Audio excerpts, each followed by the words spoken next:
El precio del oro se sitúa por encima de los $2.400 la onza. Se ha revalorizado más de un 30% desde octubre de 2023. ¿Sigue siendo un buen momento para invertir en oro?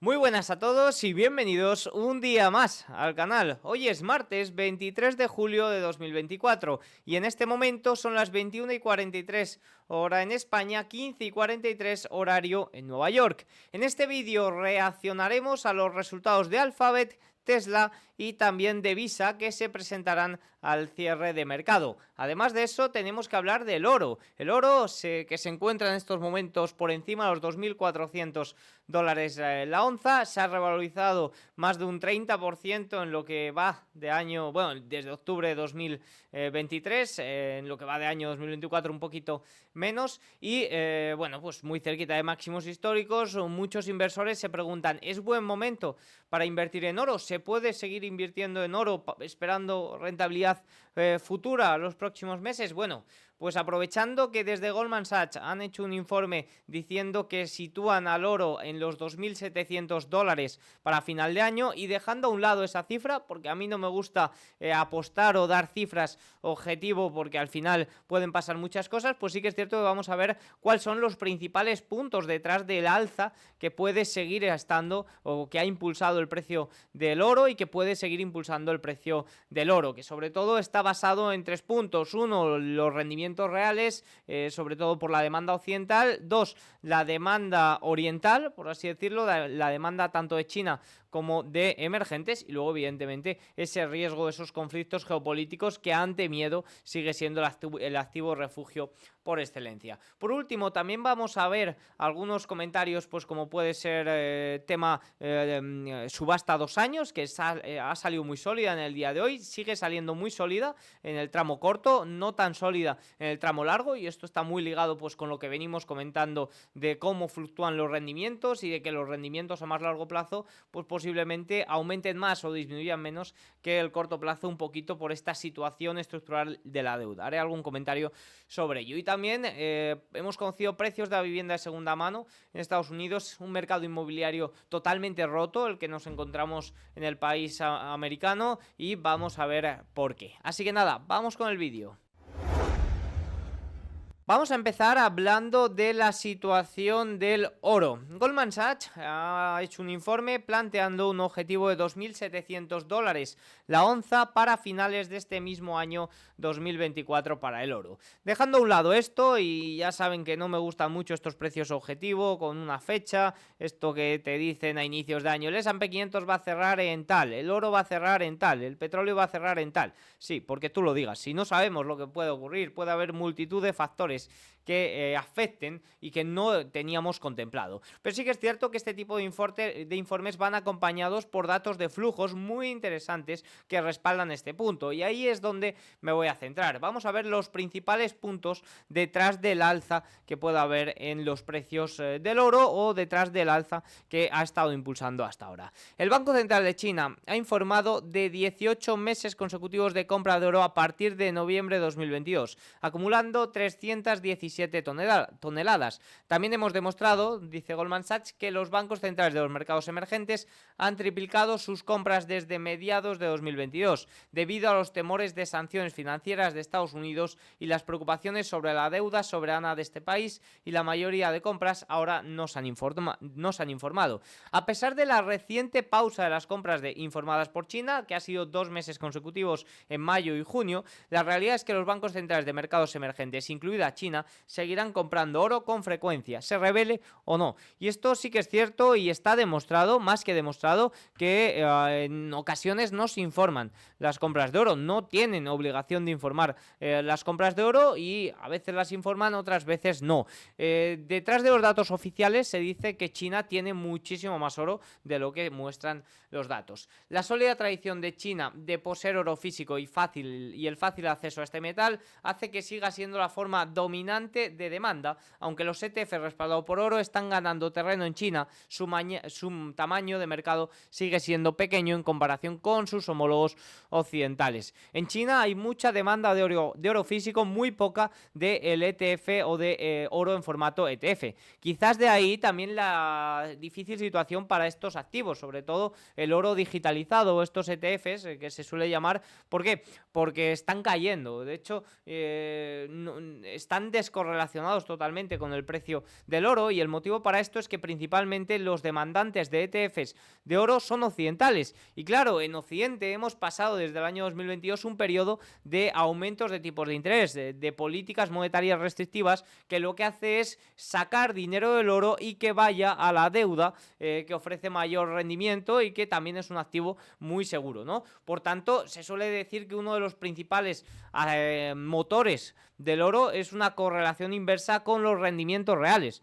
Evidentemente, los rendimientos reales aumentaron durante los últimos años, este ciclo de endurecimiento monetario, y eso ha hecho que el dinero, por ejemplo, los ETFs, que el dinero de los ETFs salga de oro para ir en busca de esta seguridad de deuda, ¿no? ¿Qué ocurre? Bueno, pues que ahora, cuando llega un ciclo de bajadas de tipos, este dinero tendría que volver al oro. Incluso estamos viendo ligeros repuntes ya intermensuales en las cifras de los ETFs de oro, y probablemente vaya en aumento debido a esta demanda occidental que va a aumentar. Las compras de joyas de oro también disminuyeron un 3% interanual en el primer trimestre de 2024 en China, ya que los consumidores redujeron el gasto discrecional. Sin embargo, la demanda de lingotes y monedas más rentables aumentó un 27% interanual. Básicamente, esto también es una muestra de la situación que está viviendo China. Es decir, está dejando de comprar oro en forma de consumo discrecional y lo está comprando en forma de seguridad. Y la demanda interna por parte de los hogares chinos, nos dice Goldman Sachs que es fundamental y que es una de las principales partes de su tesis de oro a $2.700. Además, una triplicación de actividad de búsqueda relacionada con oro en Baidu, que es su Google, sugiere una sólida demanda latente, y es probable que una hipotética gran caída de los precios revitalice las compras en China. Goldman Sachs considera que el mercado chino es particularmente sensible a los precios. El banco estima que una caída del 10% en el precio del oro hará en Shanghái aumentaría la demanda física de oro de China en un 16%, es decir, les gustan mucho las rebajas de oro en China, no tienen ninguna duda de que es el activo refugio y de que es el activo por excelencia si lo que quieren es dejar de depender del dólar, que yo creo que va muy por ahí, es a dejar de depender tanto de deuda estadounidense, depender más del oro. Incluso los hogares se están refugiando en esta divisa, también quizás por la situación un poco de desaceleración que está viviendo el país. Ni mucho menos hablo de recesión, pero sí que es cierto que cierta desaceleración con los rendimientos también desplomados, es decir, los rendimientos chinos están en mínimos, eso también hace que su deuda sea un poco menos atractiva, ofrezca menos rentabilidad, por tanto todo esto puede influir. Además de la demanda tanto de bancos centrales, sobre todo orientales, de China, emergentes, también, tanto de bancos centrales como de hogares, que acabamos de comentar, también tenemos el principal punto que ya he introducido ahí arriba, que es los recortes de tasas de la Reserva Federal, Banco Central Europeo y sobre todo las bajadas de tipos de los bancos occidentales. Están llamados a atraer el regreso de capital occidental al mercado del oro, como os he mencionado arriba. Si es que fíjense, desde el año 2022, fíjense cómo la caída el aumento de los rendimientos reales, porque aquí tenemos el rendimiento real a 10 años, pero dado la vuelta, para que se vea esa correlación inversa, porque son correlaciones inversas, por tanto lo dan la vuelta para que aquí se vea cómo van en la misma dirección. Pues se separó totalmente, y claro, sí que es cierto que en un primer momento lo siguió, pero sobre todo con la explosión de la guerra Rusia-Ucrania y un poquito luego por cómo los conflictos se iban sucediendo en otras partes del mundo, la demanda de oro seguía siendo muy muy alta, no por el lado del ETF, pero sí tanto de demanda física por parte de hogares, sobre todo chinos, como también de bancos centrales, y no solo los bancos centrales de China y emergentes. Y en tercer lugar, el oro ofrece un importante valor de cobertura para carteras frente a shocks geopolíticos, incluidos los aranceles, que esto está muy de moda con todo este Trump trade, el riesgo de subordinación de la Reserva Federal y los temores relacionados con la deuda. También todo el tema de una deuda cada vez mayor, no solo en Estados Unidos, sino en muchos muchos países hace que muchos hogares y que incluso muchos bancos centrales y muchas instituciones busquen refugiarse en oro. Por tanto, el informe de Goldman, además de los dos puntos fundamentales de alza para el oro, que es la caída de los rendimientos reales y esos shock geopolíticos, esa situación de aranceles y demás, que actúa el oro como activo refugio por excelencia, tenemos como la demanda de China, no solo por parte del Banco Central, sino también de los hogares, está siendo muy elevada,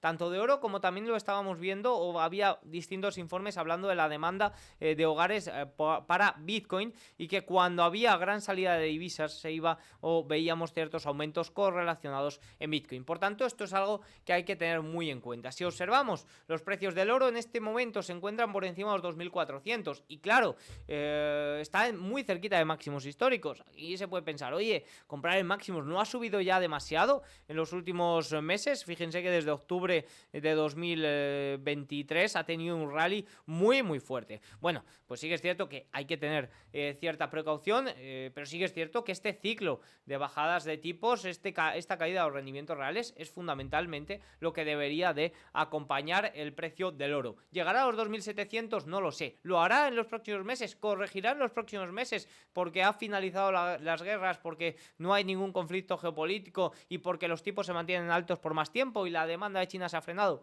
Pues puede ser, no lo sé. Yo lo que sí que es cierto es que confío mucho en el oro, creo que es el activo refugio por excelencia. Todo lo que he comentado es algo que impulsa el precio del oro, y lo que sí que sé o tengo claro es que en 10-15 años el oro va a estar más arriba de lo que está ahora, porque es el único dinero real, desde mi punto de vista.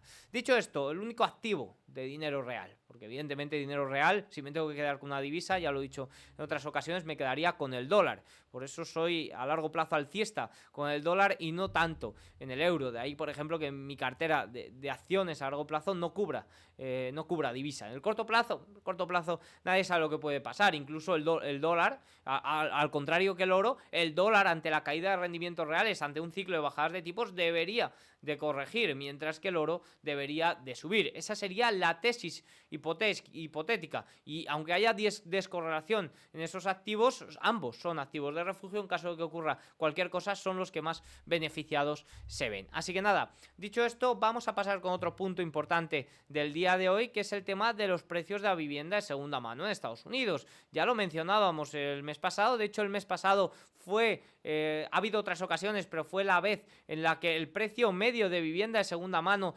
superó el precio medio de vivienda nueva, algo que es evidentemente histórico. Ha ocurrido en otras ocasiones, la última 2021, pero no es algo que suele tener bastante continuación, y tengo miedo porque ahora la puede tener. El mercado de vivienda, el sector inmobiliario occidental, concretamente en Estados Unidos, está completamente roto. Fíjense, los precios las ventas de viviendas de segunda mano en Estados Unidos cayeron un 5,4% respecto al mes anterior, a una tasa anualizada ajustada estacionalmente de 3,89 millones de unidades en junio de 2024. Se trata de la mayor caída mensual desde 2022, alcanzando la menor cantidad de ventas desde el inicio de año. Ha sido la cuarta caída mensual consecutiva en la venta de viviendas de segunda mano. Sobre todo se ha visto muy afectado esta primera mitad del año por la no bajada de tipos. Eso ha sentado muy mal al sector inmobiliario. A finales de año 2023 se estaban descontando 6-7 bajadas de tipos que no han llegado, y eso ha sentado como un jarro de agua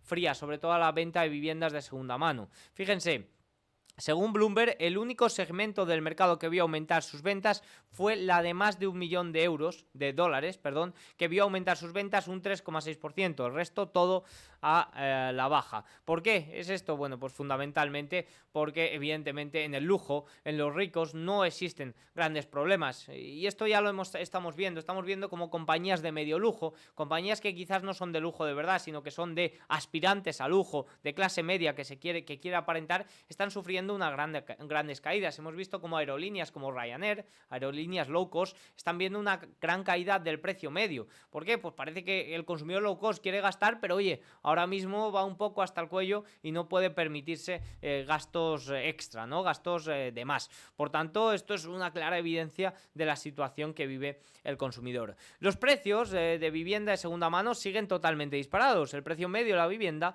aumentó un 4,1% interanualmente a $426.900. Se trata de un nuevo precio récord en Estados Unidos, en el precio de vivienda de segunda mano de Estados Unidos. Y aunque aún no conocemos el dato de este mes respecto a la vivienda nueva, pues fíjense cómo ya el mes pasado cortó el precio de vivienda de segunda mano al precio de vivienda nueva y todo parece indicar que este mes va a seguir la misma tendencia, porque el precio de vivienda nueva está prácticamente estabilizado y de hecho con los últimos datos de inventario pues la verdad es que puede mantenerse en esos niveles. ¿Cómo está el inventario? Pues fíjense, este mes el inventario aumentó 3,1% a un suministro equivalente a 4,1 meses siguiendo el ritmo de ventas actual. Esto en la vivienda nueva es un ritmo de casi 9 meses, es decir, tienen 9 meses de inventario frente a 4 de la vivienda de segunda mano. Aquí, fíjense, nos lo explica muy bien desde la fuente que ha dado estos datos, que es, estamos viendo una lenta transición de un mercado de vendedores a un mercado de compradores. Hasta ahora mismo el mercado era exclusivamente de vendedores. De compradores, es decir, la demanda se mantenía bastante elevada y la oferta apenas existía. Ahora mismo estamos viendo incluso un frenazo por el lado de los compradores. Nos dice, las viviendas están permaneciendo más tiempo en el mercado y los vendedores están recibiendo menos ofertas. Es decir, está habiendo también un frenazo de los compradores. Hasta ahora la demanda superaba por mucho la oferta, pero es que ahora, aunque el precio sí que es cierto que está repuntando, puede que la demanda se esté frenando, sobre todo porque las tasas hipotecarias se mantienen muy elevadas. Más compradores están insistiendo en inspecciones y tasaciones de viviendas y el inventario está aumentando definitivamente a nivel nacional. Bueno, pues vamos a ver si los vendedores se vuelven a poner las pilas. ¿Cuál es el principal problema de la falta de oferta en la venta de viviendas de segunda mano? Pues sobre todo las tasas hipotecarias. Al final nadie quiere vender su vivienda en la que está pagando una hipoteca de un 2-3%, que es la mayoría de los propietarios estadounidenses, y suscribir ahora una hipoteca para una nueva vivienda de un 6-7%. Comprendemos todos esos, ¿no? Por tanto, de ahí mi hipótesis de que sobre todo en la venta de vivienda de segunda mano, unas bajadas de tipos va a dinamizar de nuevo todo esto, aunque aumente la oferta, también probablemente aumente en masa la demanda, y ahí sí que es cierto que podríamos ver ciertos alivios del precio de vivienda de segunda mano. Un poco contrario a lo que deberíamos de esperar de unas bajadas de tipos, pero bueno, es algo que considero que sobre todo por ese aumento de oferta, que es irrisoria, no hay oferta, un aumento de oferta pues puede dinamizar, y aunque también aumente la demanda, pues se puede equilibrar un poco, porque la demanda ya está demasiado alta. Sí que es cierto que vemos que está cayendo con esta caída de las compras de viviendas, pero sigue siendo mucho mayor a la oferta. Por tanto, aquí el tema es equilibrar un poco, que pueda ayudar a que los precios corrijan ligeramente. Vamos ahora a reaccionar a los resultados empresariales. En el día de hoy, además de Alphabet, Tesla y Visa, que vamos a ver ahora, hemos conocido resultados de Spotify, que ha llegado a subir un 13-15% durante la sesión de hoy, y justo al cierre europeo hemos conocido los resultados de Louis Vuitton, que no habían sido muy positivos. Luego los veremos un poquito más en detalle, pero ojito con esta industria más relacionada con el lujo y con esta demanda interna que depende en gran parte de China, que parece que puede estar pasando por no buenos momentos. Vamos ya con los resultados de Alphabet. Acaba de presentar resultados y ha mostrado unos ingresos de 84,74 mil millones frente a la estimación de 84,37 mil millones. Ingresos por publicidad 64,62 mil millones frente a la estimación de 64,53 mil millones. Cloud 10,35 mil millones frente a la estimación de 10,09 mil millones, muy por encima de lo estimado. Ingresos operativos 27,43 mil millones frente a lo estimado 26,37 mil.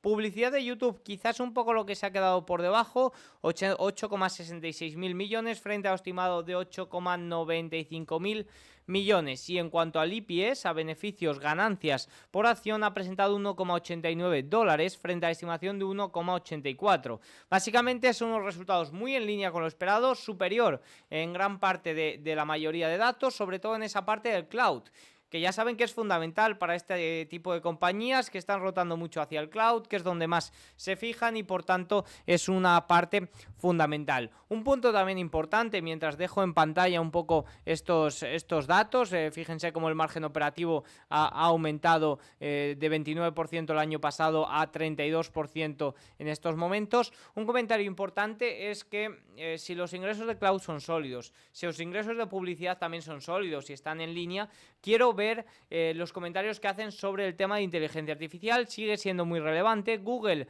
hasta el último trimestre era quizás un poco la más rezagada en todo este tema de chats y demás, pero sí que es cierto que nos está demostrando que está utilizando la inteligencia artificial para generar beneficios tanto en buscadores como en la parte de YouTube. Sobre todo planteaba una amenaza el tema de inteligencia artificial porque claro, muchos inversores decían, oye, si yo ahora busco con ChatGPT, esos son búsquedas que quito a Google, ¿no? Pero bueno, si Google de una forma u otra está integrando la inteligencia artificial no para competir con Google, sino para impulsar a Google a que dé mejores respuestas, pues evidentemente todo el mundo va a seguir usando Google. Eso era lo que quería que mostraran los inversores en el último trimestre, ya lo consiguió, vamos a ver si consigue mantener esa línea. Algunos comentarios más que tengo por aquí, bueno, si vemos YouTube por secciones interanuales, pues fíjense, búsquedas 42.600 el año pasado, 48.500 este año, YouTube Ads 7.600 el año pasado, 8.600 este año, es decir, se ha quedado por debajo de las estimaciones un poquito, pero interanualmente ha tenido un gran aumento. Y sobre todo el cloud, que es la parte que realmente quieren ver crecer en este momento, 8.000 el año pasado, 10.000 este año. Aquí lo tienen, por tanto, resultados bastante sólidos los de Google. ¿Qué dice el CEO? Dice, nuestros buenos resultados trimestrales ponen de manifiesto la fortaleza de las búsquedas, que no está ni mucho menos flojeando, y el gran impulso de la nube. Los ingresos de la nube nos dicen que fueron particularmente fuertes y lo más destacado, ya que el otro pues estuvo más bien en línea. Aquí tienen los últimos trimestres de los ingresos del cloud y por tanto este gran aumento. Si damos un salto y nos vamos a Tesla a ver esta primera reacción, sí que es cierto que es una primera reacción, acaba de presentar resultados, mucho no voy a poder o no he podido mirar en detalle, seguiré hablando mañana sobre lo que vea interesante de Tesla. Ingresos de Tesla en el segundo trimestre, 25,5 mil millones, un crecimiento de más 2,2% interanual y 4% por encima de las estimaciones del consenso. El margen operativo se contrajo 3,33 puntos porcentuales a 6,3%, perdón, por debajo de las estimaciones de 7,3%. Ojo, muy por debajo de las estimaciones. Beneficio por acción 0,52 dólares, disminución del 43% y 13% por debajo de las estimaciones de consenso. Ojo porque son débiles datos los que nos ha presentado Tesla. Aquí tienen un poco más de detalles y vemos un poco como ingresos por vehículos cayeron un 7% interanual, energía aumentó un 100%, servicios aumentó un 21%. Evidentemente los vehículos sigue siendo la gran parte y sí que es cierto que ahí muestra ciertas debilidades. Algunas de las cosas más destacadas que nos ha mostrado la compañía: producción del Cybertruck que se triplicó y se mantiene en camino de ser rentable para finales de 2024. Nos dice, desde Berlín, desde la fábrica de Berlín ya están empezando a exportar los primeros vehículos a Reino Unido. Un tema importante sobre Optimus, ya saben que la robótica está muy presente en Tesla, pues nos han mostrado que Optimus, este robot humanoide humanoide ha realizado su primera tarea manejando baterías en una de nuestras fábricas.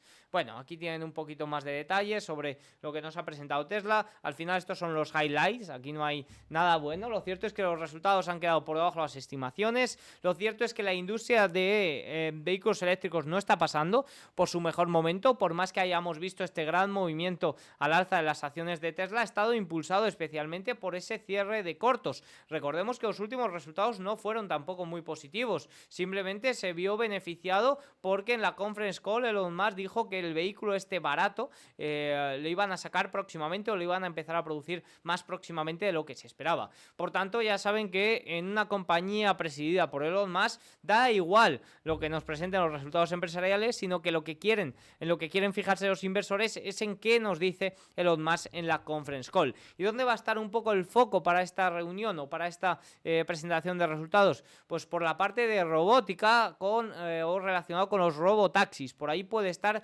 una de las claves de la presentación de resultados. Si vamos a ver ¿cómo se está comportando el mercado? Bueno, Alphabet estaba sin presentar grandes cambios. Ahora mismo sí que Alphabet está subiendo, observen, un 2%. Tesla en estos momentos está cayendo un 3-4%.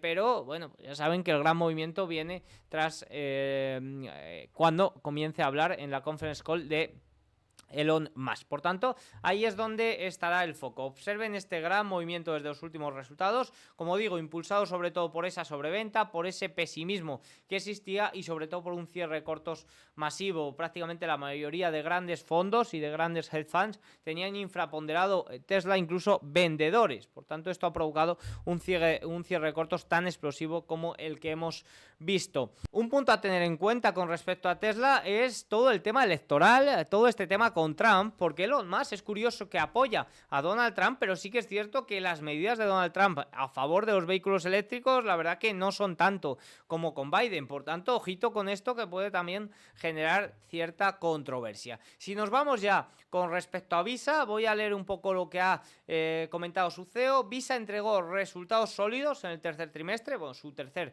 trimestre fiscal, crecimiento de los ingresos netos del 10%, un EPS gap de un aumento del 20% y un crecimiento EPS no gap del 12%. Nuestros principales impulsores comerciales se mantuvieron estables, un aumento del volumen de pago del 7%, volumen transfronterizo del 14% y transacciones procesadas del 10%. Durante el trimestre ampliamos nuestras asociaciones con muchos clientes en todo el mundo y anunciamos varias innovaciones, pues un poco vendiendo la compañía. ¿Cómo está siendo el rendimiento de Visa? Pues estaba ligeramente abajo, fíjense que está cayendo un 2-3% en estos momentos. Quiero ver o quiero escuchar algún comentario sobre la fuerza del consumidor, que es un poquito lo que más me importa, pero en general, oye, los resultados de Visa muy sólidos. En general, y por resumir un poco la reacción a estos resultados empresariales, hemos visto Alphabet muy sólido, incluso más de lo esperado, lo que es un signo muy positivo, y estaremos pendientes en la conference call de todo lo relacionado con la inteligencia artificial y sobre cómo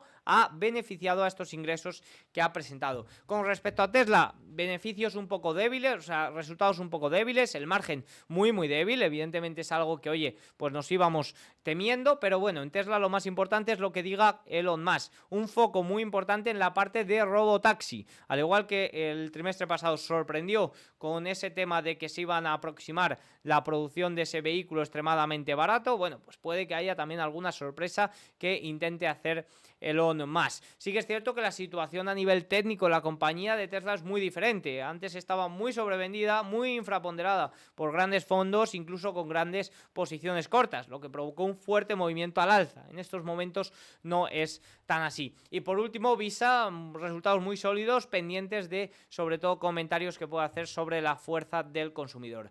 Nos vamos a comentar los gráficos más importantes del día.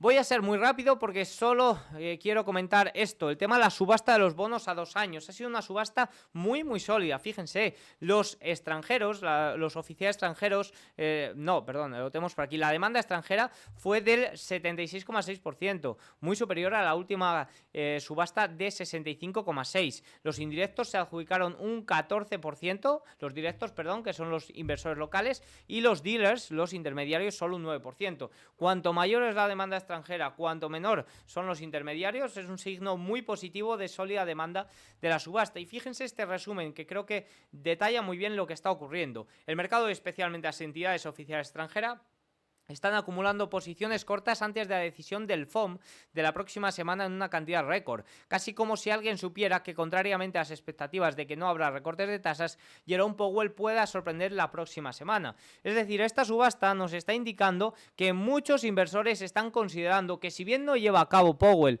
una bajada de tipos por sorpresa para la semana que viene, sí que la va a poner sobre la mesa de cara a septiembre, y veremos cómo el rendimiento de estas subastas, este tipo de interés de las subastas, es menor.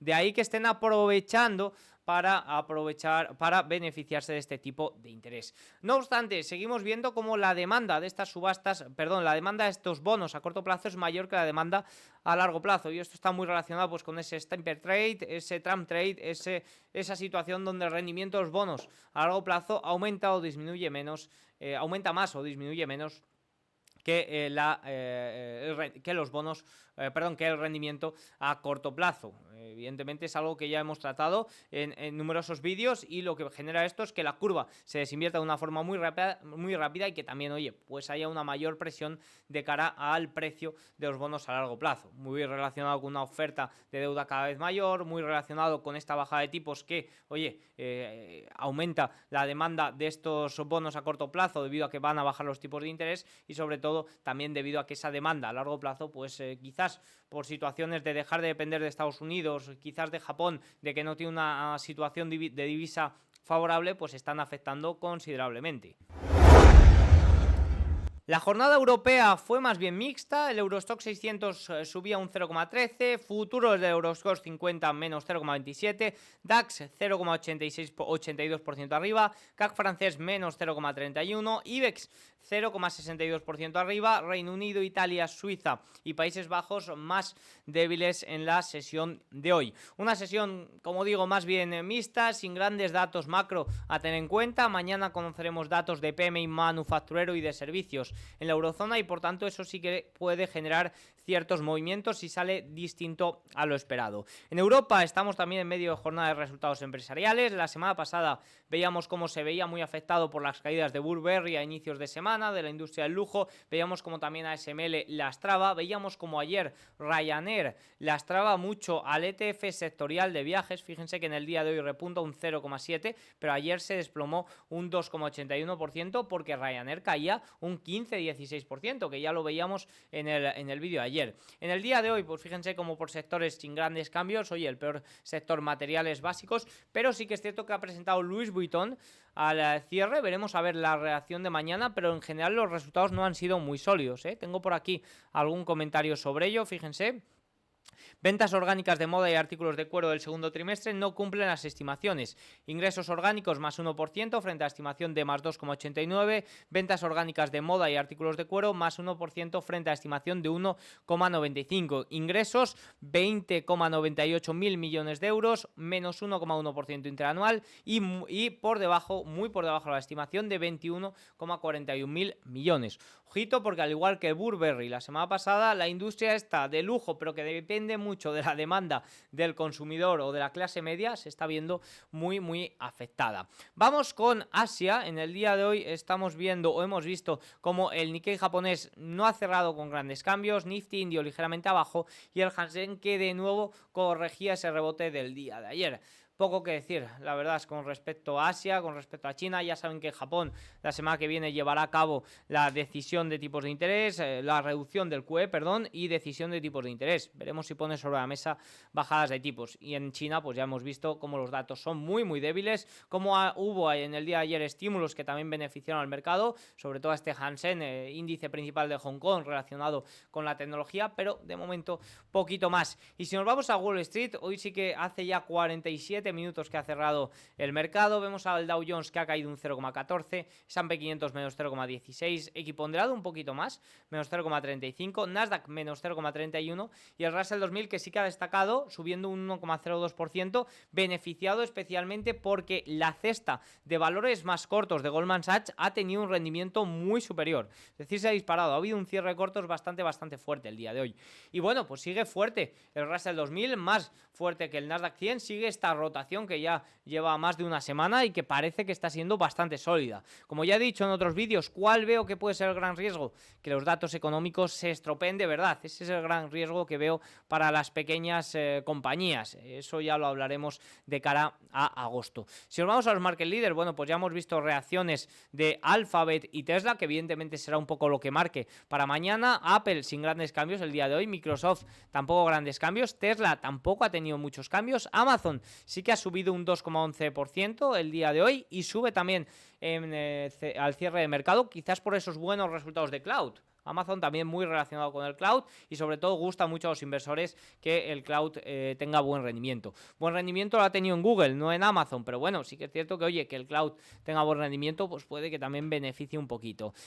Google ya estamos viendo como que subía un 2-3%, Meta sin grandes cambios en el día y Tesla sí que es cierto más débil, pero a la espera de que haga comentarios Elon Musk. Con respecto a los rendimientos, bueno, caían los rendimientos americanos a 10 años tras la buena subasta a 2 años, pero ha cerrado sin grandes cambios. El VIX, que corregía el día de ayer, mantiene la corrección del día de hoy, 14,71. West Texas por debajo de los $80 e incluso ha llegado a perder momentáneamente a media de 200. De momento se mantiene por encima. Mi hipótesis con respecto al petróleo es que todo este alza se ha llevado a cabo más bien por fondos, buscadores de tendencia, por cierres de cortos, por, como digo, había mucha compra de cara a junio por parte de los CTA y no tanto porque esa demanda fuera a ser superior. Ya estamos viendo como la demanda de China, la demanda interna de China es muy débil, los datos económicos no acompañan, los datos de Estados Unidos y de Occidente se están desacelerando de cara a la segunda mitad del año, por tanto, oye, debilidad económica no va a provocar impulsos en el precio del petróleo por más que haya fallos por el lado de la oferta. Por tanto, esto es algo que tengo bastante claro en el petróleo, más allá de que haya multitud de factores que pueden afectar. El oro, hemos hablado demasiado de él el día de hoy, $2.400 la onza su cierre. Bitcoin corrige menos 2,32% el día que salió el Ethereum, con unos niveles también récord de ETFs, evidentemente ni mucho menos cerca del Ethereum, cerca de lo que presentó los ETFs de Bitcoin, y 1,29% suben el día de hoy. Recordemos que cuando salieron los ETF de Bitcoin incluso corrigió el precio durante unas semanitas. Por último, TLT el día de hoy ligeramente abajo, estamos viendo sin grandes cambios el día de hoy en el rendimiento de los bonos. Dólar ligeramente arriba, sobre todo el dólar ha caído especialmente por la subida del yen japonés. No sé si es que ha habido intervención, porque no ha habido otra cosa en Japón, quizás sea una nueva intervención, y fíjense que tiene su menor cierre desde el 7 de junio. Al final el objetivo del Banco de Japón es que esté por debajo de 155. Las intervenciones deberían de llevar lo hasta ahí, pero sobre todo debería ir acompañado por debilidad del dólar y especialmente por políticas monetarias restrictivas en Japón. Dicho esto, no tengo mucho más que decir. Si nos vamos a qué tenemos para mañana, tenemos datos de PMI tanto en Eurozona, Reino Unido, como en Estados Unidos, algún dato de confianza del consumidor alemán, y en cuanto a resultados empresariales, pues evidentemente reacciones ya a mercado abierto de Tesla, Alphabet, Visa y todas las compañías que han presentado el día de hoy, y para mañana pues algunos resultados también importantes, pero sin mucha cosa relevante. Así que nada, tienen todos los datos, espero que les haya gustado el vídeo. Si es así, hacedme saber con un like, un comentario y nos vemos mañana. Chao.